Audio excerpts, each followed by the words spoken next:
We have all heard the many stories of Michael Jordan's competitiveness and his intense pressure that he put on himself as well as his teammates. But after reading this book, I have a new appreciation for Michael, not necessarily for what he accomplished. We know what he accomplished and has accomplished, but I just really appreciate his pursuit of excellence. He is truly a man who pursues excellence in everything he does. Michael worked extremely hard. Michael was the first person at the gym in the morning and the last one to leave. He is the best ever, but he still knew that he had to work hard to maintain being the best. Where are you in your career? You have to show up first and leave last if you want to be the best. Maybe you don't like your boss, but if you are good, they will leave you alone. I had heard that Michael and the general manager, Jerry Krause, didn't get along. However, even though Jerry was the boss, he gave Michael his space to do what he needed to do. My advice to anyone is that you don't have to love your manager or leader. It helps, but it isn't necessary. But if you are really great at your job, they will give you space to make things happen, just like Jerry did for Michael. When others on the team weren't giving it their all, Michael called them out.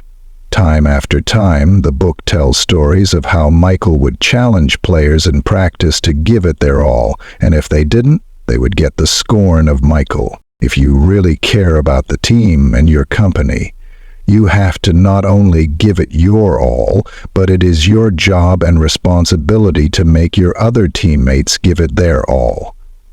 There were no off days. I knew Michael worked hard. However, in the book, there are countless stories of when the Bulls would come back from a series of games on the road, that players would be exhausted from the road trip and would attempt to not push too hard in practice. Michael refused to allow them to do this. He would work even harder in practice and make them work as well. Have you had a great day at work, or maybe even a great week, and you think you can not push it as hard? What would happen if you pushed hard all day, every day? Don't complain about the conditions, just play. Before, the Bulls had nice practice facilities and awesome resources for the players. They shared an old gym at a community center. It was old and not much there. Michael took one look at the facility and threw his gym bag down and said, "Let's play." The conditions will never be perfect. However, your play can be. It's up to you to change your attitude and just play. Respect the chain of command. There were many things that Michael may have disagreed with over the years with coaches and with his general manager. However, Michael always respected the chain of command and never said things to media or others to discount their authority. You can respect the chain of command by talking to your manager or your leader in person. Never do it behind their back or to others on the team. You have to give it your all, even when you don't feel like it. Yes, we have all heard about the flu game.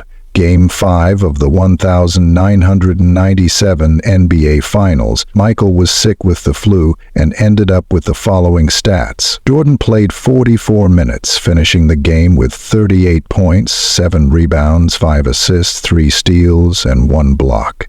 You are a professional, and what if you approached your job this way every day? Now, I know if you have the flu, we don't want you in the office getting everyone sick. However, the point here is that there are times throughout the week, the month, or the year that you are needed.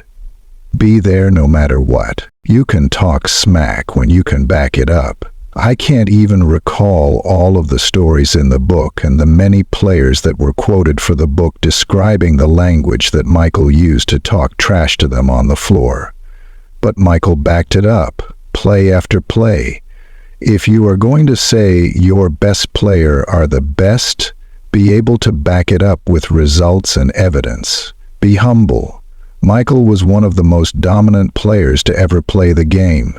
However, he never put himself above the other players.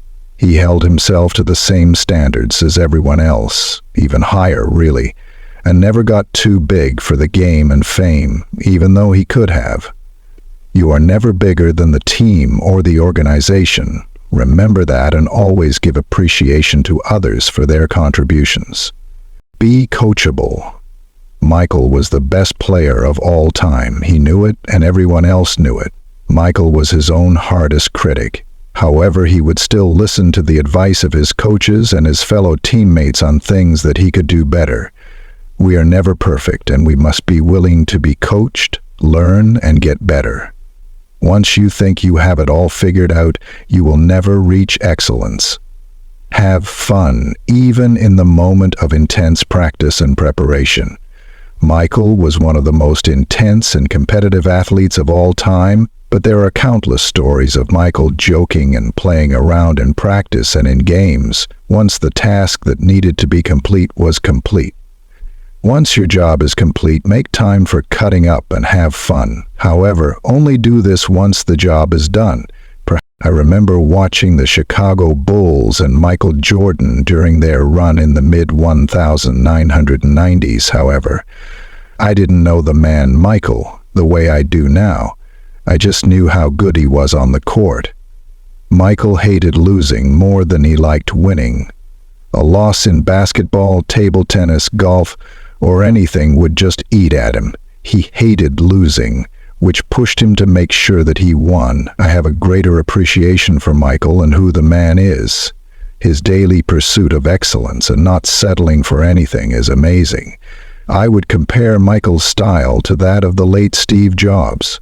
Jobs and Michael both believed in not doing anything halfway and always giving it their all. These two iconic figures both changed the world. Michael transformed the NBA and the athletic shoe and apparel industry. He helped Nike become the dominant force it is now. Jobs created an entire industry and truly changed the world. Michael was definitely provided with great gifts such as height and athleticism, however. He focused on those gifts and developed and refined, practiced and worked at them to become what he became, and is now one of the most transformative figures of all time. Define and develop your gifts that you have with the same approach as Michael did, and what can you accomplish? To your success and your future.